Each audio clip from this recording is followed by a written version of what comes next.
Hi dears, welcome back to my channel. എല്ലാവരും സുഖമായിട്ടിരിക്കുന്നു എന്ന് വിശ്വസിക്കുന്നു. ഞാനിവിടെ സുഖമായിട്ടിരിക്കുന്നു കേട്ടോ. അപ്പം ഞാൻ നേരത്തെ വീഡിയോ പറഞ്ഞിട്ടുണ്ടായിരുന്നു ഞാനിവിടെ കാനഡയിൽ മക്കളുടെ കൂടെയാണെന്ന്. അപ്പം ഇപ്പോൾ എൻ്റെ മൂത്ത മോളുടെ വീട്ടിലാണ് നിൽക്കുന്നത് കേട്ടോ. അപ്പം ഞാൻ നേരത്തെയുള്ള വീഡിയോസിലൊക്കെ പറഞ്ഞിട്ടുണ്ടായിരുന്നു ഞാൻ എൻ്റെ ബ്രസ്റ്റ് ക്യാൻസർ ജേർണി ആയിട്ട് വീണ്ടും വരുമെന്ന്. അപ്പോൾ ഇന്നത്തെ എൻ്റെ വീഡിയോ എന്ന് പറയുന്നത് ആ ബ്രസ്റ്റ് ക്യാൻസർ ജേർണിയെ കുറിച്ച് തന്നെയാണ്.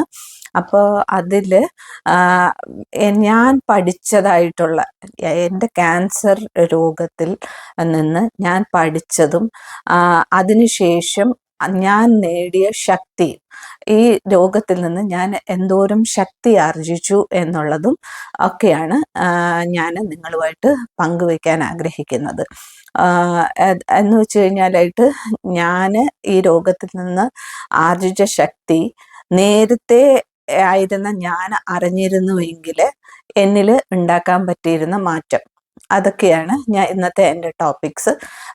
അത് ഞാൻ ഇപ്പോൾ ഇത് വീഡിയോ ആയിട്ട് ചെയ്യാനുള്ള കാരണം, ഒരുപാട് പേര് ഈ ക്യാൻസറിനെ കുറിച്ച് എന്നോട് ഡൗട്ട്സ് ചോദിക്കുന്നുണ്ട്, എങ്ങനെയാണ് എന്താണെന്നുള്ളത്. അപ്പോൾ അവർക്കുള്ള ഒരു ഇത് എന്താ പറയുന്ന ഒരു മോട്ടിവേഷൻ കൂടിയാണ്, ഒരു ധൈര്യമാണ് ഞാൻ ഈ വീഡിയോയിലൂടെ പറയാൻ ആഗ്രഹിക്കുന്നത്. കാരണം എന്ന് വെച്ച് കഴിഞ്ഞാൽ ഒത്തിരി പേർക്ക് പേടിയാണ് ഈ അസുഖത്തെക്കുറിച്ച്, പിന്നെ ഈ അസുഖത്തിനെ എങ്ങനെ നേരിടണം എന്നറിഞ്ഞുകൂടാത്തവരുണ്ട്. അപ്പോൾ അവർക്ക് എൻ്റെ ജീവിതം എങ്ങനെ ഹെൽപ്ഫുൾ ആക്കാം എന്നുള്ളത് ഉദ്ദേശിച്ചിട്ടാണ് ഞാൻ ഈ വീഡിയോ ചെയ്യുന്നത് കേട്ടോ. അപ്പോൾ ഇനി നമുക്ക് വീഡിയോയിലേക്ക് പോകാം. ഞാൻ പറഞ്ഞിരുന്നല്ലോ, ഞാൻ ജീവിതത്തിൽ അനുഭവിച്ച കാര്യങ്ങളാണ് ഞാൻ എൻ്റെ വീഡിയോസിലൂടെ എപ്പോഴും പറയാൻ ആഗ്രഹിക്കുന്നത്. ഞാൻ അനുഭവിച്ചിട്ടില്ലാത്തതോ ഞാൻ എന്താ പറയുന്ന കടന്നു പോകാത്തതോ ആയിട്ടുള്ള ഒരു കാര്യവും ഞാൻ എൻ്റെ വീഡിയോയിലൂടെ ഷെയർ ചെയ്യാറില്ല. കാരണം അത് വലിയൊരു തെറ്റാണ്. അതുകൊണ്ട് തന്നെ കുറേ പേര് മിസ്അണ്ടർസ്റ്റാൻഡ് ചെയ്ത് പലതും എനിക്ക് കമൻസ് ആയിട്ട് വരുന്നുണ്ട്. അവരത് കേട്ടതിൻ്റെ മിസ്റ്റേക്ക് ആയിരിക്കാം എന്ന് മാത്രമേ എനിക്ക് പറയാൻ പറ്റുള്ളൂ. കാരണം ഞാൻ അങ്ങനെ ഉദ്ദേശിച്ചിട്ട് പറയുന്ന കാര്യങ്ങളല്ല. ഇപ്പം തന്നെ ഞാൻ പറയാൻ ആഗ്രഹിക്കുന്നത്, ഇപ്പം നേരത്തെ പറഞ്ഞതുപോലെ തന്നെ എൻ്റെ ജീവിതത്തിൽ എനിക്ക് ക്യാൻസർ വന്നതിന് ശേഷം ഞാൻ അനുഭവിച്ച കുറേ കാര്യങ്ങളുണ്ട്. അപ്പോൾ അതിൽ നിന്നെല്ലാം ഞാൻ എന്ത് പഠിച്ചു, അതാണ് ഞാൻ ഇതിൽ പ്രധാനമായിട്ട് പറയാൻ ആഗ്രഹിക്കുന്നത്. അത് ഞാൻ കുറച്ച് നോട്ട്സ് ആയിട്ട് എഴുതി വെച്ചിട്ടുണ്ട് കേട്ടോ. കാരണം ചില പോയിന്റ്സ് വിട്ടു പോവാതിരിക്കാൻ വേണ്ടിയിട്ട് കുറച്ച് നോട്ട്സ് ആയിട്ട് എഴുതി വെച്ചിട്ടുണ്ട്. അതിൽ ഒന്നാമത്തെ കാര്യം എന്ന് പറയുന്നത്, എൻ്റെ ശരീരത്തെയും എൻ്റെ വിശ്വാസത്തിൻ്റെയും എൻ്റെ ബന്ധങ്ങളെയും കുറിച്ച് ഉള്ള ഒരു കാഴ്ചപ്പാട് എനിക്ക് ആ രോഗം തന്നിട്ടുണ്ട്. എന്ന് വെച്ച് കഴിഞ്ഞാൽ ആരൊക്കെ എൻ്റെ കൂടെ ഉണ്ടാവും, ആരെൻ്റെ കൂടെ ഇല്ല, ഇതൊന്നും ആരും ഇല്ലെങ്കിലും എനിക്ക് എങ്ങനെ മുന്നോട്ട് പോകാൻ സാധിക്കും, ഇതൊക്കെയാണ് ആ ക്യാൻസർ രോഗം എന്നെ പഠിപ്പിച്ചിട്ടുള്ളത് കേട്ടോ. എൻ്റെ കാഴ്ചപ്പാടുകളെല്ലാം അത് പരീക്ഷിക്കുകയായിരുന്നു ക്യാൻസർ രോഗം എന്ന് പറയുന്നത്. ഞാൻ അന്ന് ആ ക്യാൻസർ രോഗത്തിന് മുമ്പേ എനിക്ക് ഇതൊക്കെ അറിയാമായിരുന്നുവെങ്കിൽ ആ വ്യക്തിയോട് ഞാൻ പറയുന്ന കാര്യങ്ങളാണ്. അതായത് ഞാൻ എന്ന വ്യക്തിയോട്, എനിക്ക് ക്യാൻസർ രോഗം വരുമ്പോൾ ഞാൻ നിങ്ങളോടെല്ലാം പറഞ്ഞിട്ടുണ്ട്, ഒരിക്കൽ പോലും എൻ്റെ ഫാമിലി ഹിസ്റ്ററിയിലോ ആർക്കും തന്നെ ഒരു ക്യാൻസർ രോഗം വന്ന് ഞാൻ കണ്ടിട്ടില്ല. അപ്പൊ ഫസ്റ്റ് ടൈം എൻ്റെ ഫാമിലിയിൽ എനിക്കാണ് വരുന്നത്. എൻ്റെ മമ്മിയുടെ ഫാമിലിയിൽ നിന്ന് നോക്കിയിരുന്നിരുന്നാലും എൻ്റെ ഡാഡിയുടെ ഫാമിലിയിൽ നിന്ന് നോക്കിയിരുന്നിരുന്നാലും ദ ഫസ്റ്റ് വിക്ടിം ഞാനാണ്. അപ്പോൾ എനിക്ക് ആ രോഗത്തെക്കുറിച്ച് എൻ്റെ വീട്ടുകാർക്കോ ഒന്നും വലിയ അവെയറല്ല രോഗത്തെക്കുറിച്ച് എനിക്ക് പറഞ്ഞു തരാനും ഒന്നും. പക്ഷെ അന്ന് ഇത്രയും അറിവ് എനിക്കുണ്ടായിരുന്നെങ്കിൽ ഞാനെന്ന വ്യക്തിയോട് ഞാൻ തന്നെ പറഞ്ഞ് പഠിപ്പിക്കുന്ന കാര്യങ്ങളാണ് ഞാൻ ഈ വീഡിയോയിലൂടെ ഷെയർ ചെയ്യുന്നത്. അപ്പോൾ ഇനിയുള്ള കുട്ടികൾ ദൈവം സഹായിച്ച്, ദൈവത്തോട് ആത്മാർത്ഥമായിട്ട് പ്രാർത്ഥിക്കുന്നു, ആർക്കും ഈ രോഗം വരരുതേ എന്ന്. എന്നാലും നിർഭാഗ്യവശാൽ ആ രോഗം ഇപ്പോഴും നമ്മളിൽ എല്ലാവരിലും ഉള്ളതാണ് ഈ ക്യാൻസർ സെൽസ് എന്ന് പറയുന്നത്. അത് ഫസ്റ്റ് മനസ്സിലാക്കേണ്ട ഒരു കാര്യമാണ്. നമ്മുടെ എല്ലാവരുടെയും ശരീരത്തിൽ ഉള്ള ഒരു സെല്ലാണ് ക്യാൻസർ സെൽ. അത് എപ്പോൾ വേണമെങ്കിലും ആക്റ്റീവ് ആവാം. അത് ആക്റ്റീവ് ആയി കഴിഞ്ഞു കഴിഞ്ഞാൽ അത് നമ്മുടെ ഇതിൽ കൺട്രോളിലായിരിക്കത്തില്ല. അത് ഫാസ്റ്റ് ഗ്രോയിങ് ആണ്. അത് നിമിഷ നേരം കൊണ്ട്, കണ്ണടച്ച് തുറക്കുന്ന നേരം കൊണ്ട് ഇത് സ്പ്ലിറ്റ് ആയിക്കൊണ്ടിരുന്നത്, മൾട്ടിപ്ലൈ ചെയ്ത് പോകുന്ന ഒരവസ്ഥയാണ് ക്യാൻസർ ഡിസീസ്. അപ്പോൾ നമ്മൾ ഓരോ മനുഷ്യരിലും ഇതുണ്ട്. ഇത് എപ്പോൾ ആക്റ്റീവ് ആവുമെന്ന് പറയാൻ പറ്റത്തില്ല. നിർഭാഗ്യവശാൽ പലരിലും ഇപ്പോഴും അത് ആക്റ്റീവ് ആകുന്നുണ്ട്. അപ്പൊ അവർക്ക് മാനസികമായിട്ടൊരു സ്ട്രെങ്ത് കൊടുക്കുക എന്നുള്ളതാണ് ഞാൻ ഈ വീഡിയോയിലൂടെ ചെയ്യുന്നത്. എനിക്ക് കിട്ടിയ സ്ട്രെങ്ത് എങ്ങനെ മറ്റുള്ളവർക്കും കൂടി കൊടുക്കാം. അപ്പോൾ രോഗം ആയിട്ടിരിക്കുന്ന അവസ്ഥയിലുള്ളവർക്ക് അത് വളരെ ഒരു ഹെൽപ്പായിരിക്കും. അതിൻ്റെ ഫസ്റ്റത്തെ കാര്യം എന്ന് പറയുന്നത്, ശരീരം തന്നെ നമുക്ക് ആദ്യമേ ഈ ക്യാൻസർ വരുമ്പോൾ ഒത്തിരി പേര് എന്നോട് ചോദിക്കുന്ന ഒരു ചോദ്യമാണ്, ചേച്ചി ക്യാൻസർ വന്നു എന്ന് ചേച്ചി എങ്ങനെ അറിയുന്നേ, ചേച്ചിക്ക് ഇത് എങ്ങനെ അറിയാൻ പറ്റി എന്നൊക്കെ ചോദിക്കുന്നുണ്ട്. ശരിക്കും പറഞ്ഞാൽ ഞാനും അറിഞ്ഞിരുന്നില്ല ക്യാൻസർ എന്താണെന്നോ എൻ്റെ ശരീരത്ത് ക്യാൻസർ വരുന്നുണ്ടെന്നോ ഒന്നും ഞാൻ അറിഞ്ഞിരുന്നില്ല. പക്ഷേ നമ്മുടെ ശരീരം നമുക്ക് ഓരോ അടയാളങ്ങൾ തരും.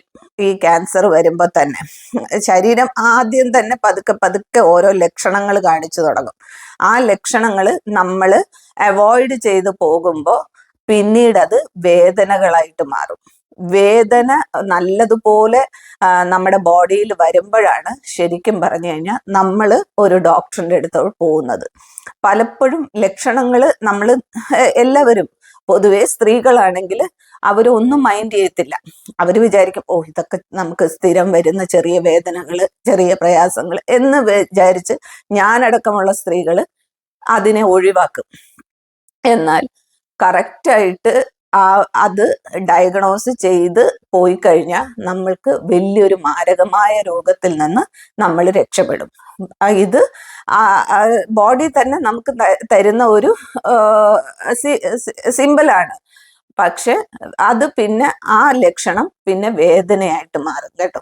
ആ വേദന വരുന്ന അവസ്ഥയിലാണ് നമ്മൾ ഡോക്ടേഴ്സുമായിട്ട് കൺസൾട്ട് ചെയ്യുന്നതും പിന്നെ ഓരോ ബ്ലഡ് ചെക്കപ്പും മറ്റു കാര്യങ്ങളും ഒക്കെ ചെയ്യുന്നത്. അപ്പോ ചെറിയ ലക്ഷണങ്ങളെ ഞാൻ ആദ്യമേ ശ്രദ്ധിച്ചിരുന്നുവെങ്കിൽ എനിക്കിത് വലിയ ഒരു ഇതിലോട്ട്, ഞാൻ പറഞ്ഞല്ലോ എനിക്ക് ചെറുതായിട്ടൊരു പെയിനാണ് തുടക്കം. നല്ല പെയിൻ എന്ന് പറഞ്ഞു കഴിഞ്ഞാൽ ആദ്യമൊക്കെ അത്ര ഒരു ഇതില്ല, ജസ്റ്റ് കൈ പൊക്കുമ്പോഴും താഴ്ത്തുമ്പോഴും ഒക്കെ ഉള്ളൊരു പെയിൻ. ഓൾറെഡി എനിക്ക് റൈറ്റ് സൈഡ് പെയിനും കൂടി ഉണ്ടായിരുന്നത് കൊണ്ട് ഞാൻ അറിഞ്ഞില്ല എനിക്ക് ഇത് ക്യാൻസർ ആണെന്ന് എനിക്ക് സങ്കല്പിക്കാൻ പോലും പറ്റിയില്ല. അത് അതിൻ്റെ ഭാഗമാണെന്ന് വിചാരിച്ചു. പിന്നീട് ഓരോ ലക്ഷണങ്ങൾ കാണിച്ചപ്പോഴത്തേല് ഞാൻ അത് കറക്റ്റ്, ഞാൻ മാത്രമല്ല എനിക്ക് കാണിക്കണം എന്നുണ്ടായിരുന്നു. എൻ്റെ വീട്ടുകാരുടെ ഇടപെടൽ കൊണ്ട് പാരൻസ് എന്ന് പറയുന്നില്ല, എൻ്റെ മമ്മിയും എൻ്റെ ആൻറ്റിമാരും എല്ലാവരും ഒക്കെ കൂടെ ചേർന്ന് എന്നോട് അത് മെൻസ്ട്രൽ പെയിനിന് മുന്നേ ഉള്ള ഇതായിരിക്കും എന്ന് പറഞ്ഞാണ് അത് നീണ്ടുപോയത്. അങ്ങനെ ഒരു അവസ്ഥ വേറെ ആർക്കും വരാതിരിക്കാൻ വേണ്ടിയിട്ടാണ് ഞാൻ ഈ വീഡിയോ ചെയ്യുന്നത്. പിന്നെ ക്യാൻസർ ഇപ്പം നമ്മൾക്ക് നിർഭാഗ്യവശാൽ വന്നു കഴിഞ്ഞാൽ നിങ്ങൾക്ക് ദുർബലരാകാനായിട്ടും അവകാശമുണ്ട് കേട്ടോ. എല്ലാവരും പറയും ക്യാൻസർ രോഗം വന്നു കഴിഞ്ഞു, ഇനി ആദ്യം വേണ്ടത് മനോബലമാണ്. ശരിയാണ്, മനസ്സിന് ബലം വേണം. മനസ്സിന്റെ ആ ബലത്തിൽ തന്നെയാണ് നമ്മുടെ പകുതി രോഗവും മാറിപ്പോകുന്നത്. അതിന്ന് ഞാൻ പറയത്തില്ല, ഒരു 90% അസുഖവും നമ്മളിൽ നിന്ന് വിട്ടുപോകുന്നത് മനോധൈര്യത്തിലാണ്. പിന്നെ എന്നിരുന്നിരുന്നാൽ പോലും നമ്മുടെ ട്രീറ്റ്മെന്റ്, ഈ കീമോ, ആ ഒരു ട്രീറ്റ്മെന്റ് പ്രോസസ്സ് എന്ന് പറയുന്നത് ക്യാൻസറിൻ്റെ ഭയങ്കര പെയിൻഫുൾ ആണ്. അപ്പോൾ നമ്മൾ വിചാരിക്കുന്നത് പോലെ നമുക്ക് ശക്തി ഉണ്ടാവണം എന്നില്ല. കീമോയൊക്കെ എടുത്തിട്ടുള്ള പേഷ്യൻസിന് അറിയാം കീമോ ചെയ്യുമ്പോൾ ഉണ്ടാവുന്ന ബുദ്ധിമുട്ടും അതിൻ്റെ ദോഷവശങ്ങളും സൈഡ് എഫക്ട്സും എല്ലാം കീമോ എടുക്കുന്നവർക്കറിയാം.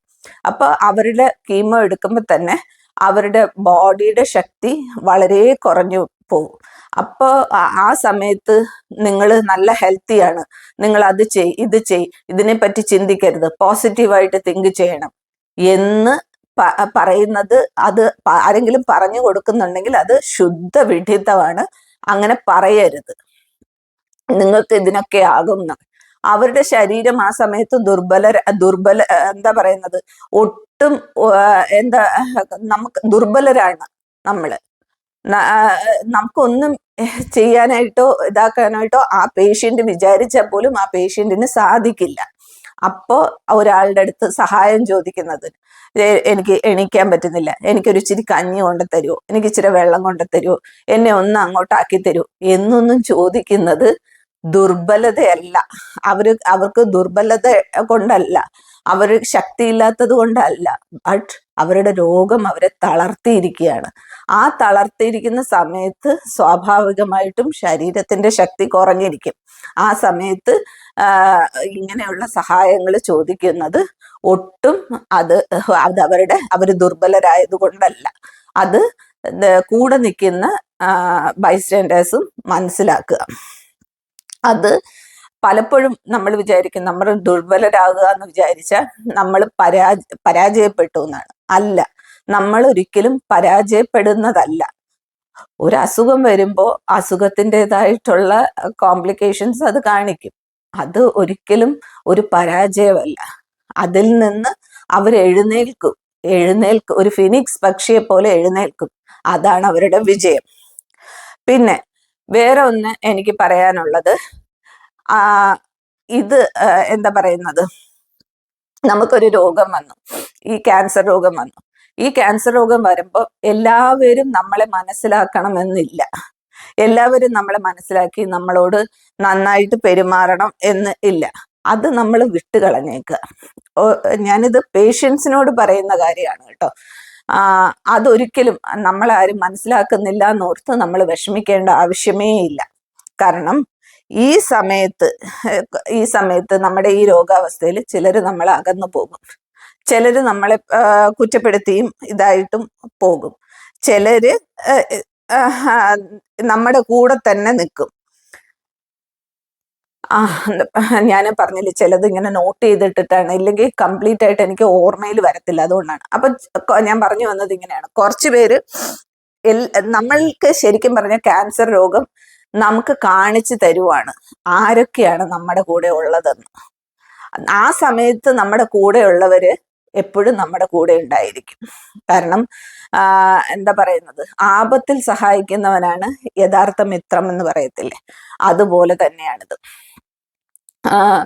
ഇപ്പോ ചിലരുണ്ട്, രോഗം വരുമ്പോഴത്തേല് ചില ഭാര്യമാർക്ക് ബ്രസ്റ്റ് ക്യാൻസറോ അല്ലെങ്കിൽ ഒവേറിയൻ ക്യാൻസറോ യൂട്രസ് ക്യാൻസറോ എന്തെങ്കിലുമൊക്കെ വന്നു കഴിഞ്ഞാൽ കല്യാണം കഴിച്ചിട്ട് ചിലപ്പോൾ കുറച്ച് നാളായിട്ടുണ്ടാവാം, ചിലപ്പോൾ മക്കളുണ്ടായിട്ടുണ്ടാവാം. ഇതൊക്കെ വരുമ്പോഴത്തേല് ആ ഹസ്ബൻഡിന് അവരെ ഏറ്റെടുക്കാൻ ബുദ്ധിമുട്ടായിരിക്കും. എനിക്കിനി ഇവളെ വേണ്ട, ഇവള് കഴിഞ്ഞു, ഇവളെ കൊണ്ട് ഇനി എനിക്ക് എന്ത് ഉപയോഗം എന്ന് ചോദിച്ച് ഉപേക്ഷിച്ചിട്ട് പോകുന്ന ഭർത്താക്കന്മാരുണ്ടാവും. ചില പാരൻസിന് തന്നെ മോസ്റ്റ്ലി 90% പാരൻസും അങ്ങനെ ചിന്തിക്കത്തില്ല. എന്നാലും ചിലര് വിചാരിക്കും ഇവളെ കൊണ്ട് ഇനി ഒരു ഉപയോഗവും ഇല്ല, ഇവളെ ഇനി വെറുതെ എന്തിനിതാക്കുന്നു എന്ന് ചിന്തിക്കുന്ന ആൾക്കാരുണ്ടാവും. അങ്ങനെ നമ്മളിൽ നിന്ന് അകന്നു പോകുന്നവരുണ്ടാവും. നമ്മളിൽ നിന്ന് അകന്നു പോകുന്ന നമ്മുടെ ഫ്രണ്ട്സ് ഉണ്ടാവാം. ക്യാൻസർ രോഗം എന്നുള്ള ഒരു ഭീതി, പലരുടെയും തെറ്റിദ്ധാരണയാണ് ക്യാൻസർ എന്ന് പറയുന്ന അസുഖം ഉള്ള ആളുടെ അടുത്ത് പോകുമ്പോൾ അത് പകരുന്നു. ഒരിക്കലും ക്യാൻസർ പകരുന്ന ഒരു രോഗമല്ല. സ്വന്തം ശരീരത്തിൽ, ആരുടെ ശരീരത്തിലാണോ ആ രോഗം പിടിപെട്ടിരിക്കുന്നത്, ആ പിടിപെട്ടിരിക്കുന്ന ആളുടെ അവയവങ്ങളിൽ നിന്ന് അവയവങ്ങളിലേക്ക് ആ രോഗം ചിലപ്പോൾ സ്പ്രെഡ് ആവാം.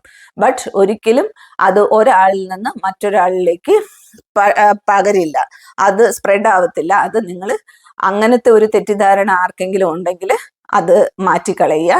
അങ്ങനെ ഒരിക്കലും സ്പ്രെഡ് ആവുന്ന ഡിസീസ് അല്ല ക്യാൻസർ എന്ന് പറയുന്നത്. അപ്പോൾ ഇങ്ങനെയുള്ള സാഹചര്യത്തിൽ ഇട്ടുകൊണ്ട് പോകാനായിട്ട് സാധ്യതയുണ്ട്. അത് നമ്മൾ മനസ്സിൽ കരുതുക. മനസ്സിന് നമ്മൾ ധൈര്യം കൊടുത്തിരുത്തേക്കുക. ആ സമയത്ത് ആരൊക്കെയാണോ നമ്മുടെ കൂടെ ഉണ്ടായിരുന്നതെന്ന് നമ്മൾ മനസ്സിലാക്കുക.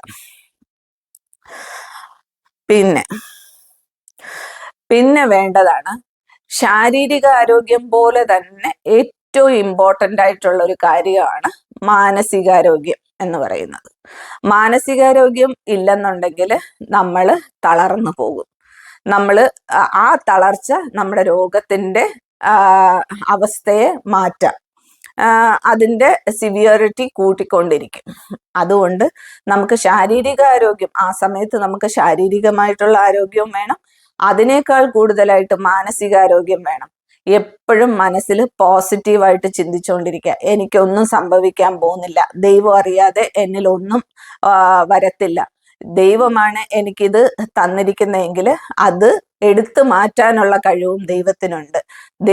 ഇത് എന്നെ കൂടുതൽ ശക്തിപ്പെടുത്താനാണ് ദൈവം എനിക്ക് ഈ രോഗം തന്നിരിക്കുന്നത് എന്ന് ഉള്ള പോസിറ്റീവ് ചിന്തകൾ നമ്മളിൽ കൊണ്ടുവരിക. ഈ രോഗത്തിനെന്നല്ല, ഒരു രോഗത്തിനും എന്നെ ഒന്നും ചെയ്യാൻ പറ്റില്ല എന്നുള്ള എന്താ പറയുന്നത് ഒരു മനോധൈര്യം നമുക്ക് ഉണ്ടാക്കിയെടുക്കണം. അതുപോലെ തന്നെ ശരീരത്തിന് ആവശ്യമുള്ള നല്ല ഭക്ഷണം, റെസ്റ്റ്, അങ്ങനെയുള്ള കാര്യങ്ങളൊക്കെ, കറക്റ്റ് മെഡിക്കേഷൻസ്, ഇതെല്ലാം ചെയ്തു പോകണം. ചിലര് ഇത് കീമോ കഴിയുമ്പോഴത്തേലും ഭക്ഷണം കഴിക്കാനായിട്ട് തോന്നത്തില്ല, അത് സ്വാഭാവികമാണ്. പക്ഷെ ആ സമയത്ത് നമ്മൾ നല്ല ന്യൂട്രീഷ്യൻ്റ് ആയിട്ടുള്ള ഫുഡ് നന്നായിട്ട് കഴിക്കണം. കഴിച്ചു കഴിഞ്ഞാൽ മാത്രമേ നമ്മുടെ ഈ ശരീരത്തിന് വീണ്ടും അടുത്ത കീമോ ചെയ്യാനുള്ള ഒരു ബലം നമ്മുടെ ശരീരത്തിന് കിട്ടത്തുള്ളൂ. പിന്നെ ഞാൻ നേരത്തെ വീഡിയോസിൽ പറഞ്ഞിട്ടുള്ള പോലെ ബ്രസ്റ്റ് ക്യാൻസർ പേഷ്യൻസിന്റെ കാര്യമാണ് ഞാൻ പറയുന്നത്. എന്ന് വെച്ചാൽ ബാക്കിയുള്ള ക്യാൻസറിന് എനിക്ക് വന്നിട്ടില്ല, എനിക്ക് അതുകൊണ്ട് അത് അറിയത്തില്ല. ബ്രസ്റ്റ് ക്യാൻസർ പേഷ്യൻറ്റിന് 21 ഡേയ്സിൽ ഒരിക്കലാണ് കീമോ കൊടുക്കുന്നത്. അപ്പൊ ആദ്യത്തെ 10th ഡേ ഒക്കെ ആവുമ്പോഴത്തേല് നമ്മുടെ ഈ ബ്ലഡ് കൗണ്ട് ഒരു 100 അല്ലെങ്കിൽ അതിലും താഴെ പോയി നിൽക്കാറുണ്ട്. കാരണം നമ്മുടെ ഈ ബ്ലഡ് സെൽസ്, കീമോ ചെയ്യുന്നത് ക്യാൻസർ സെൽസിനെ നശിപ്പിക്കാനാണ്. പക്ഷെ ക്യാൻസർ സെൽസിനെ മാത്രമല്ല അത് നശിപ്പിക്കുന്നത്, നല്ല സെൽസിനെയും നശിപ്പിക്കും. അപ്പോൾ അങ്ങനത്തെ ഒരു കണ്ടീഷൻ വരുമ്പോഴാണ് ഈ ബ്ലഡ് കൗണ്ട് ലോ ആയി പോകുന്നത്. ആ ബ്ലഡ് കൗണ്ട് ലോ ആയി നിന്ന് അത് അടുത്ത 21 ഡേയ്സിനുള്ളിൽ ഒരു 3500 എബവ് ആയിട്ട് നമ്മുടെ ബ്ലഡ് കൗണ്ട് നിൽക്കണം. എന്നാലേ നമുക്ക് അടുത്ത കീമോ ചെയ്യാൻ പറ്റത്തുള്ളൂ. എനിക്ക് തോന്നുന്നു 4000 മേളിൽ വേണം തോന്നുന്നു. അപ്പോൾ എന്നാൽ മാത്രമേ നമുക്ക് കീമോ ചെയ്യാൻ പറ്റത്തുള്ളൂ. അപ്പോൾ അതിന് നമ്മൾ നല്ലതുപോലെ ഫുഡ് കഴിക്കണം, അങ്ങനത്തെ കാര്യങ്ങൾ, നല്ലോണം റെസ്റ്റ് എടുക്കണം, നല്ലോണം ഉറങ്ങണം, അങ്ങനെയൊക്കെയുള്ള കാര്യങ്ങളൊക്കെ കറക്റ്റായിട്ട് ചെയ്തു പോകണം. അപ്പോൾ അതാണ് കീമോ ചെയ്യുന്നതിലുള്ള നമ്മളെ തന്നെ നമ്മൾ എന്താ പറയുന്നത് പരിശീലിപ്പിക്കേണ്ട ഒരു കാര്യം. പിന്നെ ഒരു കാര്യം, എല്ലാവരും ക്യാൻസർ വന്നു കഴിയുമ്പോഴത്തേല് എല്ലാം ഡോക്ടേഴ്സിൽ അർപ്പിക്കും. ഡോക്ടേഴ്സ് ഉണ്ടല്ലോ, ഡോക്ടേഴ്സ് എല്ലാം ചെയ്തോളും, ഡോക്ടേഴ്സ് എല്ലാം ട്രീറ്റ് ചെയ്യുന്നു. അവർ ട്രീറ്റ് ചെയ്യുക മാത്രമേ ചെയ്യുള്ളൂ. നമ്മുടെ രോഗത്തിന് എന്താണോ നമ്മുടെ രോഗമെന്ന് കണ്ടിട്ട് അതിന് ട്രീറ്റ്മെന്റ് തരും, അതിൻ്റെ ഓരോ കാര്യങ്ങൾ നമുക്ക് പറഞ്ഞു തരും. അതാണ് ഡോക്ടേഴ്സ് ചെയ്യേണ്ടത്. നമ്മളെ ശ്രദ്ധിക്കേണ്ട കാര്യം നമ്മൾ തന്നെയാണ്. ഡോക്ടേഴ്സിന് നമ്മുടെ വീട്ടിൽ വന്നിരുന്ന് നമുക്ക് വേണ്ടിയിട്ട് ഒന്നും ചെയ്തു തരാൻ പറ്റത്തില്ല. ഈവൻ നമുക്കിപ്പോ പെട്ടെന്നൊരു സൈഡ് എഫക്റ്റ് വന്നു, പെട്ടെന്ന് പനി കൂടി, അല്ലെങ്കിൽ പെട്ടെന്ന് വോമിറ്റിംഗ് നിൽക്കുന്നില്ല, ഇങ്ങനെയൊക്കെയുള്ള കണ്ടീഷൻസിൽ നമുക്ക് പെട്ടെന്ന് വീണ്ടും ഡോക്ടറിന്റെ ഹെൽപ്പ് സീക്ക് ചെയ്യാം. അല്ലാതെ വീട്ടിൽ വന്നിരുന്ന് ഭക്ഷണം കഴിക്കേണ്ടതിന് ഡോക്ടർ വന്നിരുന്ന് നമുക്ക് ഭക്ഷണം കഴിപ്പിച്ച് തരത്തില്ല. അല്ലെങ്കിൽ ഡോക്ടർ വന്നിരുന്ന് നമ്മളുടെ അടുത്ത് ഓരോ സമയം ഓരോ മിനിറ്റ് നമ്മുടെ അടുത്ത് വന്നിരുന്ന് റെസ്റ്റ് എടുക്ക്, നിങ്ങൾ അങ്ങനെ ചെയ്യ് ഇങ്ങനെ ചെയ്യ്, ഇതൊന്നും ഡോക്ടേഴ്സിന് എപ്പോഴും പറഞ്ഞു തരാൻ പറ്റത്തില്ല. നമ്മൾ ഡോക്ടേഴ്സിനെ മീറ്റ് ചെയ്യാൻ പോകുമ്പോഴത്തേല് ഡോക്ടേഴ്സ് അപ്പോഴും പറഞ്ഞു തരും. വീട്ടിൽ വന്നിരുന്ന് ഇതെല്ലാം ചെയ്യേണ്ട ഡ്യൂട്ടി നമ്മുടേതാണ്. അപ്പോൾ ഡോക്ടേഴ്സ് എന്ത് പറയുന്നോ അത് അതുപോലെ അനുസരിക്കാൻ നമ്മൾ പര്യാപ്തരായിരിക്കണം. നമ്മൾ അത് ശീലിക്കണം. അങ്ങനെയുള്ളവർക്ക് മാത്രമേ ഈ രോഗത്തിനെ ഓവർകം ചെയ്യാൻ പറ്റത്തുള്ളൂ. പിന്നെ നമ്മൾ എപ്പോഴും സന്തോഷമായിട്ടിരിക്കുക കേട്ടോ. ഈ ഒരു കാര്യത്തിലാണ് നമ്മൾ ഏറ്റവും കൂടുതൽ ശ്രദ്ധ ചെലുത്തേണ്ട കാര്യം. ജീവിതം എന്ന് പറയുന്നത് നിസ്സാരമായിട്ടുള്ള ഒരു കാര്യമാണ്. ഇന്ന് അടുത്ത നിമിഷം ഈ പറയുന്ന ഞാനുണ്ടോ എന്ന് എനിക്കറിയത്തില്ല. പക്ഷേ അത് ഭയങ്കര സുന്ദരമായിട്ടുള്ള ഒരു കാര്യമാണ് ജീവിതം എന്ന് പറയുന്നത്. ആ ജീവിതത്തിനെ നമ്മൾ എപ്പോഴും സ്നേഹിച്ചുകൊണ്ടേയിരിക്കണം. സന്തോഷം എന്ന് പറയുന്ന കാര്യം ക്യാൻസർ രോഗം ഉണ്ടെന്നും പറഞ്ഞ് അത് മാറ്റി വെക്കരുത്. നമുക്ക് സന്തോഷിക്കാൻ തോന്നുമ്പോഴത്തേലും മുഴുവൻ നമ്മൾ ഹാപ്പി ആയിരിക്കുക, ഫുൾ ടൈം ഹാപ്പി ആയിരിക്കുക. രോഗം അതിന്റെ വഴിക്ക് അവിടെ ഇരിക്കും. അതിന് വേണ്ട കാര്യങ്ങളൊക്കെ ട്രീറ്റ്മെന്റും കാര്യങ്ങളും റെസ്റ്റും എല്ലാം നമ്മൾ കൊടുക്കുന്നുണ്ടല്ലോ. ബാക്കി സമയം നമ്മൾ അയ്യോ എനിക്ക് ഈ അസുഖം വന്നു പോയല്ലോ, എനിക്ക് മാത്രം എന്താ ഇങ്ങനെ എന്ന് ചിന്തിച്ച് ഇരിക്കരുത്. അത് നമ്മുടെ രോഗാവസ്ഥയെ കോംപ്ലിക്കേറ്റഡ് ആക്കും. അതുകൊണ്ട് ഒരിക്കലും രോഗത്തെക്കുറിച്ച് ചിന്തിച്ചും ഞാനൊരു രോഗിയാണെന്നുള്ള ചിന്ത അവിടെ ഉപേക്ഷിക്കുക. എന്നിട്ട് സാധാരണ രീതിയിൽ തന്നെ അങ്ങ് ജീവിച്ചോളുക. വളരെ സന്തോഷമായിട്ട് എത്രത്തോളം ഹാപ്പി ആവാമോ അത്രത്തോളം ഹാപ്പി. ഞാൻ എൻ്റെ അനുഭവത്തിൽ നിന്ന് പറയുവാണെങ്കിൽ സത്യം പറഞ്ഞു കഴിഞ്ഞാൽ ഇന്ന് ഞാൻ വിചാരിക്കുന്നത് ഈ രോഗം വന്നത് എനിക്കൊരു അനുഗ്രഹമാണെന്ന് വിചാരിക്കുന്ന വ്യക്തിയാണ് ഞാൻ. എൻ്റെ from the bottom of my heart I'm telling you, ഇതെനിക്കൊരു ബ്ലെസ്സിങ് ആണ് എൻ്റെ ഈ അസുഖം. കാരണം ഈ അസുഖത്തിൽ നിന്ന് കരകയറി വന്നതിന് ശേഷമാണ് ശരിക്കും ഞാൻ ഷിബിയായത്. ശരിക്കും ഒരു എന്താ പറയുന്നത്, ഞാൻ ബോൾഡായത്. ഞാനൊരു എന്താ പറയുന്നത്, ഞാൻ എന്തെങ്കിലുമൊക്കെ ആയിട്ടുണ്ടെങ്കിൽ അത് ഈ രോഗത്തിന് വന്നതിന് ശേഷമാണ്. അത് എന്ന് പറയുന്നത് ഞാൻ വെറുതെ ഇരുന്ന് ഈ രോഗത്തെക്കുറിച്ച് മാത്രം ചിന്തിച്ചുകൊണ്ടിരുന്നിരുന്നെങ്കിൽ ഒരിക്കലും എനിക്ക് അങ്ങനെ ആവാൻ പറ്റത്തില്ല. But I fought against the disease. അതിനെ പോരാടി ഞാൻ അതിനെ തോൽപ്പിച്ചു. അന്ന് എനിക്ക് മനസ്സിലായി ഐ ആം എ സ്ട്രെങ്തി വുമൻ. അതുകൊണ്ട് തന്നെ എനിക്ക് മറ്റ് പലതും, ഈ രോഗത്തെ എനിക്ക് തോൽപ്പിക്കാമെങ്കിൽ മറ്റ് പലതിനെയും എനിക്ക് തോൽപ്പിച്ചെടുക്കാൻ പറ്റുമെന്ന് മനസ്സിലാക്കി അതിൽ നിന്ന് സ്ട്രെങ്ത് ആർജിച്ചു വന്ന ഒരാളാണ് ഞാൻ, നിങ്ങളുടെ മുമ്പിലിരിക്കുന്ന ഞാൻ. ഇപ്പൊ എനിക്ക് ക്യാൻസർ വന്നു പോയിട്ട് 10 വർഷം കഴിഞ്ഞു. ഇപ്പോഴും ഞാൻ ഹാപ്പിയാണ്. സത്യം പറഞ്ഞു കഴിഞ്ഞാൽ ഞാനൊരു ഫോളോ അപ്പിന് പോലും പോകത്തില്ല. കാരണം അത്രയ്ക്ക് വിശ്വാസവും ധൈര്യവും ഉണ്ട് എനിക്ക്. വന്നാ വരട്ടെ, അവിടെ വെച്ച് നമുക്ക് കാണാം. അതാണ് എൻ്റെ ഒരു വ്യൂ പോയിന്റ്. പിന്നെ എൻ്റെ ഈ കഥ ഞാൻ യൂട്യൂബിലൂടെ പങ്കുവെക്കുമ്പോഴത്തേല് ഒരുപാട് ഇതുണ്ട്. കാരണം എന്ന് വെച്ച് കഴിഞ്ഞാലായിട്ട് ഈ യാത്ര പങ്കുവെച്ചപ്പോൾ അത് എനിക്ക് തന്നെ ഒരുപാട് ആശ്വാസമായി. മറ്റുള്ളവർക്ക് ഏകാന്തതയൊക്കെ കുറയ്ക്കാനും മറ്റുള്ളവരുടെ എൻ്റെ ശബ്ദത്തിന് വിലയുണ്ടെന്നും ഞാൻ മുൻപേ അറിഞ്ഞിരുന്നെങ്കിൽ നന്നായിരുന്നു എന്ന് തോന്നി. കാരണം ഈ അസുഖം വന്നിട്ട് എനിക്ക് ഈ യൂട്യൂബ് ചാനൽ എന്നുണ്ടായിരുന്നെങ്കിൽ എനിക്ക് ഒരിക്കലും എൻ്റെ ഈ അനുഭവം നിങ്ങളുമായിട്ട് പങ്കുവെക്കാൻ പറ്റത്തില്ലായിരുന്നു. അത് പങ്കുവെച്ച് കഴിഞ്ഞപ്പോൾ എനിക്കുണ്ടായ സന്തോഷം എത്ര ജനങ്ങളാണെന്നറിയോ എന്നോട് ഓരോ ക്വസ്റ്റ്യൻസും ചോദിച്ച്, ചേച്ചി ഇതെന്താണ്, ചേച്ചി ഇങ്ങനെ ചെയ്താൽ എങ്ങനെയാകും, ചേച്ചി ഇങ്ങനെ വരുമ്പോ എന്ത് ചെയ്യും, ഇങ്ങനെ ഒരുപാട് പേര് എൻ്റെ അടുത്ത് ചോദ്യങ്ങൾ ചോദിക്കാറുണ്ട് കമന്റ്സിലൂടെ. അപ്പോൾ ഇത്രയും പേർക്ക് എനിക്ക് തോന്നുന്നു ലക്ഷങ്ങൾക്ക് പുറത്തു പോയിട്ടുണ്ട് എൻ്റെ വീഡിയോ. അപ്പോ ആ ലക്ഷക്കണക്കിന് മനുഷ്യരും ഞാനെന്ന് പറയുന്ന വ്യക്തിയെ അറിഞ്ഞത് ഈ ഒരു രോഗത്തിലൂടെയാണ്. അപ്പോ ആ ലക്ഷക്കണക്കിന് ആൾക്കാരിൽ കുറച്ചു പേർക്കെങ്കിലും എൻ്റെ ജീവിതകഥ ഒരു മോട്ടിവേഷൻ ആയിട്ടുണ്ടെങ്കിൽ എന്നെ സംബന്ധിച്ച് അത് ഏറ്റവും വലിയ കാര്യമാണ്. അപ്പോൾ എൻ്റെ ഈ യാത്ര മീൻസ് എൻ്റെ ഈ ക്യാൻസർ ജേർണി മറ്റുള്ളവർക്ക് ഹെൽപ്പ് ആവാൻ സഹായിച്ചതിൽ ഞാൻ വളരെ സന്തുഷ്ടയാണ്. പിന്നെ എന്താ പറയാന്, പിന്നെ ഇത് കേട്ടിരിക്കുന്ന മറ്റുള്ളവരുടെ ഏകാന്തതയും കുറച്ച് കുറയ്ക്കാൻ എനിക്ക് പറ്റും. കാരണം അരമണിക്കൂറെങ്കിൽ അരമണിക്കൂർ എൻ്റെ ഈ കഥ കേട്ടുകൊണ്ടിരിക്കുമ്പോഴത്തേല് അവരതിൽ ശ്രദ്ധിച്ചിരിക്കും.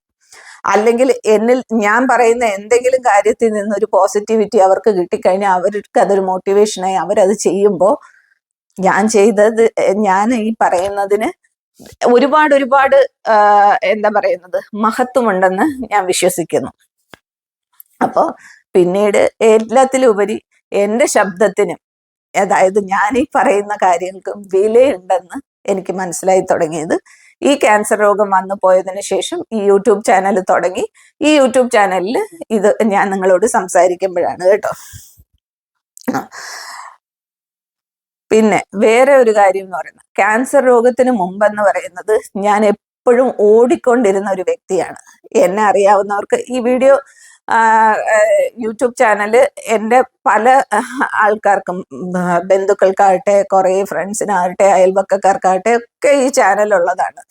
അപ്പോൾ അത് അവർ കാണുകയും ചെയ്യുന്നുണ്ട്. പ്രത്യേകിച്ചും ഇങ്ങനെയുള്ള ഒരു കാര്യമാകുമ്പോൾ എല്ലാവരും കാണും. സോറി. അപ്പോൾ എന്നെ അറിയാവുന്നവർക്കറിയാം, ഞാൻ ഒരു മിനിറ്റ് വെറുതെ ഇരിക്കുന്ന ഒരു വ്യക്തിയായിരുന്നില്ല. ഫുൾ ടൈം ഓടിക്കൊണ്ടിരുന്നു, ഫുൾ ടൈം. ഞാൻ ഒരിക്കലും അറിഞ്ഞില്ല ഞാൻ സ്കൂട്ടറിൽ ഞാൻ ഓടിച്ചത്രയും സ്കൂട്ടർ വേറെ ആരെങ്കിലും ഓടിച്ചിട്ടുണ്ടോ എന്ന് എനിക്ക് അറിഞ്ഞുകൂടാ. അമ്മാതിരി സ്കൂട്ടറിൽ ഇരുന്നിട്ടായിരുന്നു എൻ്റെ ഓരോ ദിവസങ്ങൾ നീങ്ങിക്കൊണ്ടിരുന്നത്. മക്കളെ സ്കൂളിൽ വിടാൻ പോകണം, മക്കളെ വിളിക്കാൻ പോകണം, മക്കൾക്ക് ഇടയ്ക്ക് വല്ല അസുഖം വന്നു കഴിഞ്ഞാൽ അവിടുന്ന് വിളിച്ച് ഹോസ്പിറ്റലിൽ കൊണ്ടുപോകണം, പിന്നെ സാധനങ്ങൾ വാങ്ങിക്കാൻ പോകണം, എന്നിട്ട് വീട്ടിലെ സകല കാര്യങ്ങളും ചെയ്യണം, വേറെ ഹെൽപ്പിങ്ങിനൊന്നും ആരുമില്ല. ഇങ്ങനെ ഒരു 24/7 ഞാൻ ഇങ്ങനെ ചെയ്തുകൊണ്ടിരുന്ന ആളാണ്. എനിക്ക് ആ ഓട്ടം കുറച്ച് കൂടിപ്പോയി എന്ന് ദൈവത്തിന് തോന്നിയത് കൊണ്ടാവാം എനിക്ക് ഈ ഒരു രോഗം തന്നത്. അതെന്നെ കുറച്ച് മന്ദഗതിയിലാക്കി. എന്ന് വെച്ചിട്ട് ഇപ്പൊ ഞാൻ പഴയതുപോലെ അയ്യോ ഞാനൊരു രോഗിയാണ്, എനിക്ക് ഈ രോഗം വന്നിട്ടുള്ളതാണ്, എനിക്ക് ശരീരത്തിന് ഇത്രയ്ക്കൊക്കെ ഉള്ളൂ ശക്തി, അതുകൊണ്ട് എനിക്ക് അങ്ങനെയൊന്നുമില്ല കേട്ടോ. ഞാൻ ഇപ്പൊ പണ്ടത്തേന്റെ ഡബിളായിട്ട് ഇപ്പൊ ചെയ്യുന്നുണ്ട്. പക്ഷേ ഈ ഡ്രൈവിങ്ങും കാര്യങ്ങളൊന്നും അധികം ചെയ്യാറില്ല. കാരണം ഈ കയ്യിലെ ലിംഫ് നോട്ട്സ് ഒക്കെ പോയിട്ട് ഈ കൈ ഭയങ്കര കഴപ്പാണ്. ഓൾറെഡി എനിക്ക് ഈ കൈക്ക് പ്രശ്നമുണ്ട്, അതിൻ്റെ കൂട്ടത്തിൽ ഇതും കൂടെ വന്നു കഴിഞ്ഞപ്പം അത് കുറച്ച് കൂടുതലാണ്. അതുകൊണ്ട് ഞാൻ സ്കൂട്ടർ ഓടിക്കുന്നത് കംപ്ലീറ്റ്ലി അങ്ങ് കുറച്ചിട്ടുണ്ട് കേട്ടോ. നിങ്ങൾക്ക് അങ്ങനെ സ്കൂട്ടറൊക്കെ ഓടിക്കാൻ പറ്റുവാണെങ്കിൽ ഓടിക്കണം എന്നേ ഞാൻ പറയത്തുള്ളൂ. എപ്പോഴും എന്തൊക്കെ നമുക്ക് ചെയ്യാൻ പറ്റുന്നോ അതൊക്കെ നമ്മളങ്ങ് ചെയ്തോളുക. പിന്നെ എനിക്ക് നിങ്ങളോട് പറയാനുള്ളത്, നിങ്ങൾ വിചാരിക്കുന്നതിനേക്കാളും ശക്തരാണ് നിങ്ങൾ. ആരും ആരെക്കാളും ചെറുതല്ല, വലുതുമല്ല. എല്ലാവർക്കും ദൈവം ഒരുപോലെയാണ് ശക്തിയും കഴിവും ബുദ്ധിയും ഒക്കെ കൊടുത്തിരിക്കുന്നത്.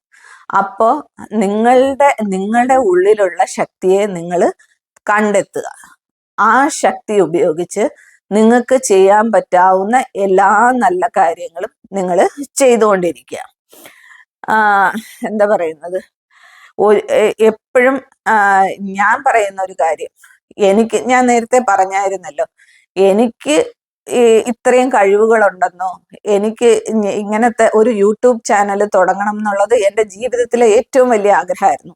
പക്ഷെ എന്തൊന്നും നടക്കുമെന്ന് ഞാൻ സ്വപ്നത്തിൽ പോലും വിചാരിച്ചിട്ടുള്ള കാര്യങ്ങളല്ല.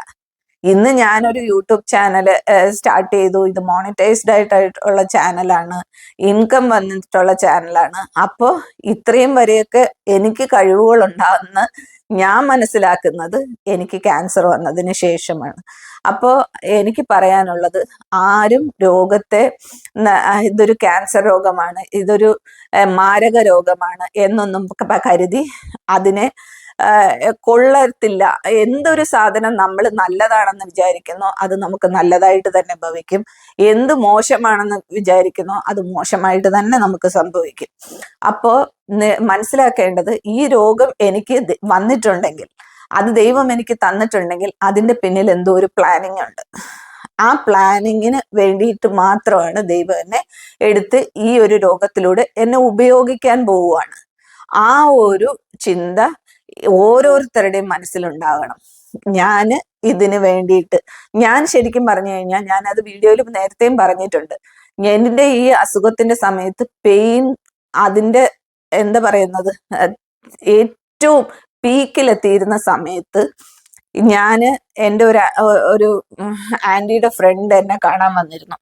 അവരെന്നോട് പറഞ്ഞെന്ന്, ഞാന് ഒരു ക്രിസ്ത്യൻ വിശ്വാസിയാണ്, കാത്തലിക് വിശ്വാസിയാണ്. അതുകൊണ്ട് ഞങ്ങൾക്ക് ഞങ്ങളുടേതായ പ്രയാസം, ഓരോരുത്തർക്കും ഓരോരുത്തരുടെ രീതിയിൽ ദൈവത്തെ വിളിക്കാം. അപ്പൊ ആ ആന്റി എന്നോട് വന്നിട്ട് പറഞ്ഞു തന്നു, മോളെ, ഈ വേദന സഹിക്കുന്ന സമയത്ത് നിനക്ക് തീരെ സഹിക്കാൻ പറ്റാത്തപ്പോ നീ ദൈവത്തോട് പറയുക, ഈ വേദനകൾ മുഴുവൻ നീ മരിച്ച ആത്മാക്കളുടെ നിത്യജീവനിലേക്ക് വേണ്ടിയിട്ട് ഇത് കാഴ്ചവെക്കാൻ പറഞ്ഞു. അവര് എന്ന് വെച്ച് കഴിഞ്ഞാൽ ഞങ്ങളുടെ ഇതില് മരിച്ച ആത്മാക്കള് എല്ലാവരും സ്വർഗത്തിൽ എത്തുന്നില്ല.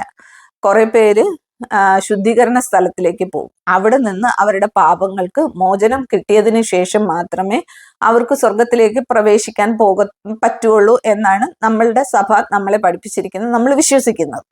അപ്പൊ ആ ആത്മാക്കളില് തന്നെ പ്രാർത്ഥിക്കാൻ പറ്റത്തില്ല. ആത്മാവായി കഴിഞ്ഞാൽ നമുക്ക് തന്നെ പ്രാർത്ഥിക്കാൻ പറ്റത്തില്ല.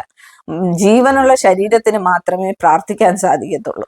അപ്പോ ജീവിച്ചിരിക്കുന്ന നമ്മള് അവർക്ക് വേണ്ടി പ്രാർത്ഥിക്കുമ്പോൾ, അതായത് നമുക്ക് കിട്ടുന്ന ഈ സഹനങ്ങൾ, അതൊരു കുഞ്ഞ് എൻ്റെ കൈ ഒന്ന് മുറിഞ്ഞിട്ടുണ്ട്, ആ മുറിവ് വരെയും ഞാൻ ദൈവത്തിന് കാഴ്ചവെച്ചിട്ട് പറയുകയാണ്, ദൈവമേ, എൻ്റെ ഈ മുറിവ്, ഞാൻ സഹിച്ച ഈ ചെറിയ വേദന, ഈ ശുദ്ധീകരണ സ്ഥലത്തിലെ ആത്മാക്കളുടെ നിത്യശാന്തിക്കായിട്ട് ഞാൻ കാഴ്ചവെക്കുന്നു എന്ന് പറഞ്ഞു കഴിഞ്ഞാൽ തീർച്ചയായിട്ടും ദൈവം ആ സഹനം സ്വീകരിക്കും. കാരണം നമ്മൾക്ക് തരുന്ന ഒരു സഹനവും, എത്ര ഒരു ഉറുമ്പ് കടിച്ചിട്ടുള്ള വേദനയാണെ പോലും അത് ചെറുതല്ല ദൈവത്തിന്റെ മുൻപിൽ അതെല്ലാം വലുതാണ്, അതെല്ലാം സഹനങ്ങളാണ്. അത് നമ്മൾ എടുത്ത് ദൈവത്തിന്റെ കൈകളിൽ ഏൽപ്പിക്കുമ്പോഴാണ് നമ്മുടെ സഹനത്തിന് ഒരു എന്താ പറയുന്നത് ഒരു ഫലമുണ്ടാകുന്നത്. മീൻസ് നമ്മുടെ സഹനത്തിന് ഒരു അർത്ഥമുണ്ടാകുന്നത്, ഫലമല്ല അർത്ഥമുണ്ടാകുന്നത്.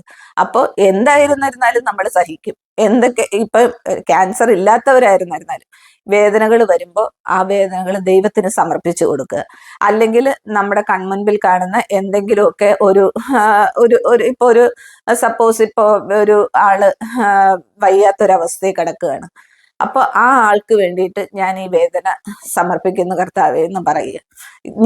ഞാൻ ക്രിസ്ത്യൻ ആയതുകൊണ്ട് ഞാൻ കർത്താവെന്ന് ഉപയോഗിക്കുന്നു. നിങ്ങൾക്ക് അള്ളാഹുന്നോ ഭഗവാനെന്നോ ഗുരുവായൂരപ്പന്നോ എങ്ങനെ വേണമെങ്കിലും നമുക്ക് വിളിക്കാം. കാരണം ദൈവം എന്ന് പറയുന്നത് എല്ലാത്തിൻ്റെയും സത്ത ഒന്നാണ്.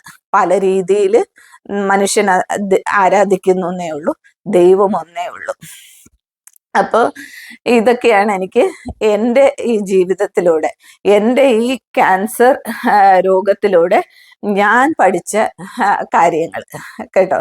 ഞാൻ എല്ലാവർക്കും ഓരോ അനുഭവത്തിൽ കൂടെ ഓരോന്ന് പഠിക്കാനുണ്ടാവും. അപ്പം എൻ്റെ ഈ ക്യാൻസർ രോഗത്തിലൂടെ ഞാൻ പഠിച്ച കാര്യങ്ങൾ ഇതൊക്കെയാണ്. ഇത് നിങ്ങൾക്കൊക്കെ ഉപകാരമാകുമെന്ന് ഞാൻ വിശ്വസിക്കുന്നു. ഉപകാരമാവുന്നെങ്കിൽ എനിക്ക് ദൈവത്തോട് 100,000 കോടി നന്ദി.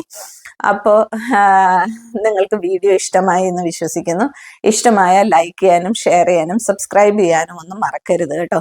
അപ്പം നിങ്ങൾ തരുന്ന ആ ഒരു പിന്തുണയാണ് എനിക്ക് വീണ്ടും വീണ്ടും വീഡിയോസ് ചെയ്യാനുള്ള മോട്ടിവേഷൻ എന്ന് പറയുന്നത്.